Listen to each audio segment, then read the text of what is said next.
With the 2018 midterm elections less than a month away and early voting already underway in some states, officials in the Trump administration are sounding the alarm about foreign attempts to influence the outcome of next month's vote.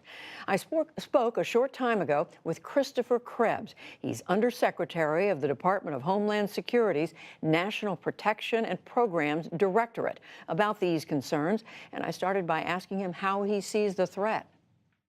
Given our experiences of 2016 and what we saw the Russians attempt to do across the nation's election equipment, the election infrastructure, we certainly have a degree of concern of what their capability is and the prior intent has demonstrated. So that's kind of been the planning factor that we've been working against. The fact whether they come back or not. We haven't they being the Russians, right, for sure. Right. We haven't seen demonstrated Russian activity in a repeat of 2016, but I mentioned the planning aspect, how we're planning.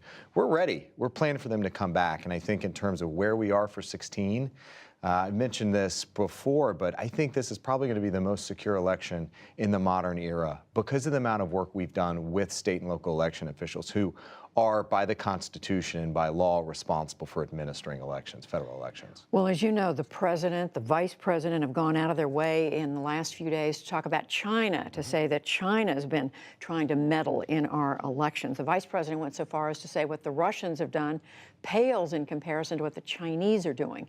Can you explain what that means, spell it out for us? Yeah, I think we need to keep in mind that given the way that we're connected and given the way we consume and use and share information, there's a broad range of opportunities for any nation state, whether it's Russia or China, to try to influence the way Americans think and they act. And so the Russians, I think, have been historically, or at least most recently, much noisier, much more out in front. They've attempted to get into election equipment and manipulate there. They've also used social media to sow discord and divisiveness.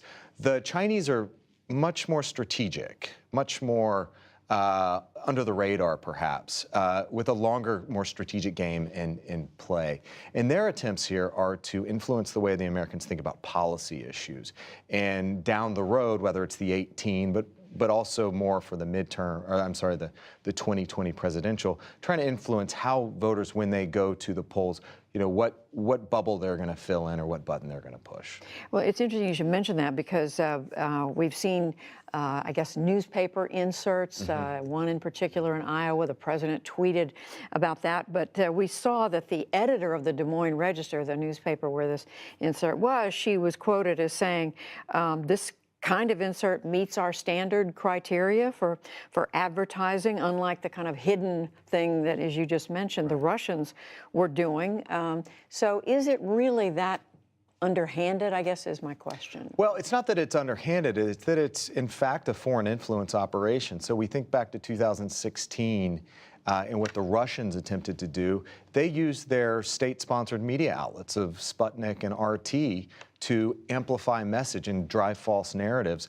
China's doing the same thing with China Daily and other instruments of state media, and you know, they're carrying a message on behalf of Beijing in this case. So while it may meet some journalistic standard, they're still trying to accomplish an outcome and achieve their own policy objectives through these efforts. But we think of the Russians as just spreading disinformation. The Chinese are basically giving their point of view. Is there a difference there? Well, absolutely. And I think, again, when you kind of lay it all out on the table of what the independent or the various objectives of the nation may be, the Russians are much more tactical and operational and here and today. You know, for them, a strong U.S. doesn't really benefit them in the long run. The Chinese, however, we have a relationship, and it is important that they think strategically, and so for them, they want our outcomes, our policy objectives, to align with their longer-term goals. So how are you countering that in your job, you know, worrying about security of the elections? So I think about things in two different ways. One is defending today, and that's working with state and local election officials to ensure that for the midterm 2018 elections, that they have as much information to secure their own systems, that they have the technical support and resources that they need to defend their systems and protect the vote.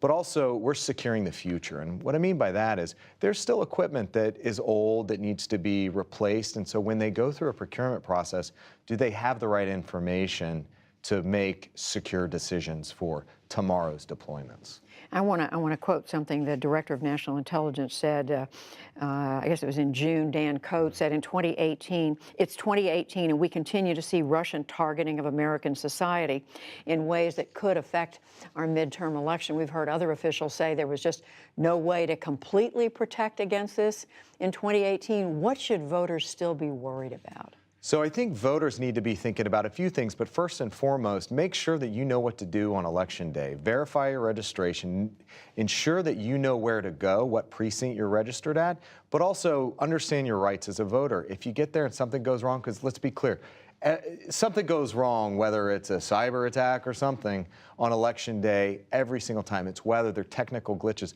So just know your rights as a voter. Provisional ballots are always the fallback. If something goes wrong, ask for that provisional ballot.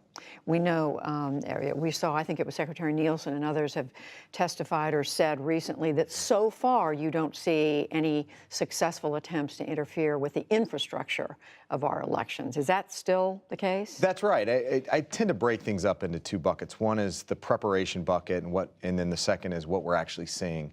We're planning as if the Russians are coming back just like they did in 16, and then we're also trying to think through what more could they do? Because if we know anything about the Russians, they get better, they learn. When they come back, they're a little bit trickier than they were the time before.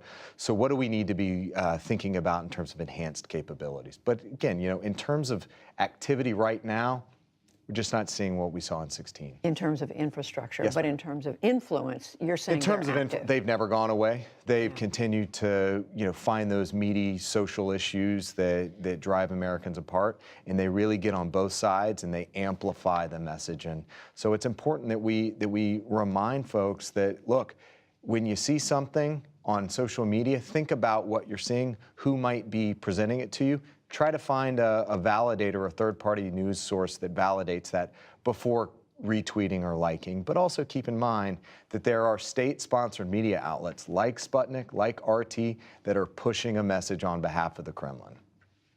A warning, just, what is it, less than 4 weeks before Yes, Election ma'am. Day. Undersecretary Christopher Krebs, the Department of Homeland Security, thank you. Thank you.